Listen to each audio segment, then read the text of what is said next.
మకర రాశి వారికి ఆషాఢమాస పూర్ణిమ బహుళాష్టమి సందర్భంగా ఒకవైపు ఏళ్ల నాటి శని చివరార్ధ సంచార స్థితి, శని భగవానుడు వక్రగతి తిరోగమన సంచార స్థితిలో ఉన్నప్పుడు ఎలాంటి విధి విధానాలు పాటించాలో ఈ వీడియోలో సవివరంగా సంపూర్ణంగా తెలుసుకుందాం.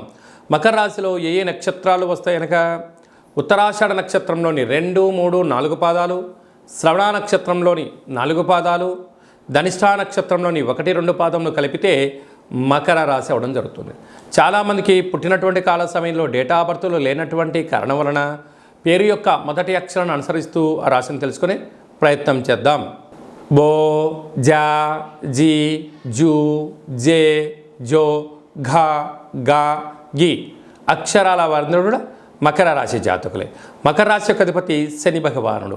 వీరికి ధనవాకు కుటుంబ స్థానంలో శని భగవానుడు కుంభరాశిలో వక్రగతి సంచారం చేయడం వలన వీలైనంత వరకు మౌనం, ధ్యానం, అప్పులు ఇచ్చి పుచ్చుకునే వ్యవహారము, ఫ్యాక్టరీలు, కర్మాగారాలు, ల్యాండ్లు అంటే వ్యవసాయ భూములు క్రయ విక్రయాలు చేసేటప్పుడు సక్రమంగా పత్రాలు ఉన్నాయా లేదా, డాక్యుమెంట్ సక్రమంగా ఉందా, ఏదైనా ఒక పని చేసేటప్పుడు అది ఎంతవరకు సత్యానికి ధర్మానికి ధర్మంగా ఉంది, మన యొక్క ధనాన్ని డిస్టర్బెన్స్ చేసుకోకుండా వృధా కాకుండా వస్తువు క్రయ విక్రయాలు చేయగలిగినట్లయితే మీకు అంతా మంచి కాలమే అని చెప్పి గమనించాలి.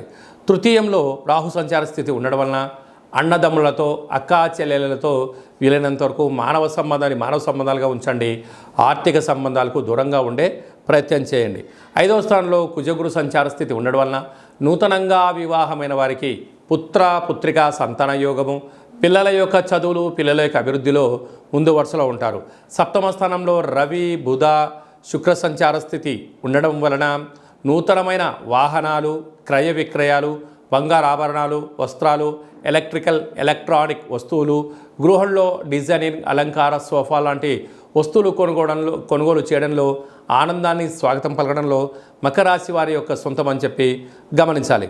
కనుక ఆ ఆషాఢమాస పూర్ణిమ సందర్భంగా, అష్టమి సందర్భంగా వీళ్ళందరకు ఒక బూడిద గుమ్మడికాయను సగభాగానే కట్ చేసి అష్టముఖ గండ దీపాన్ని ఏర్పాటు చేసుకొని ఇంట్లో నుంచి దాన్ని తీసుకొని వెళ్ళి సకుటుంబ సపరివార సమేతంగా అమ్మవారి ముందర ఉంచి మనస్ఫూర్తిగా నమస్కారం చేసుకొని శాఖను పొయ్యడం వలన శని యొక్క దోష నివారణ తొలగి, చర్మ వ్యాధుల యొక్క ఇబ్బందులు కలిగి, వర్షాలతో, జంతువులతో, సర్పాదులతో దోషాలు తొలగిపోతాయని చెప్పి గమనించాలి.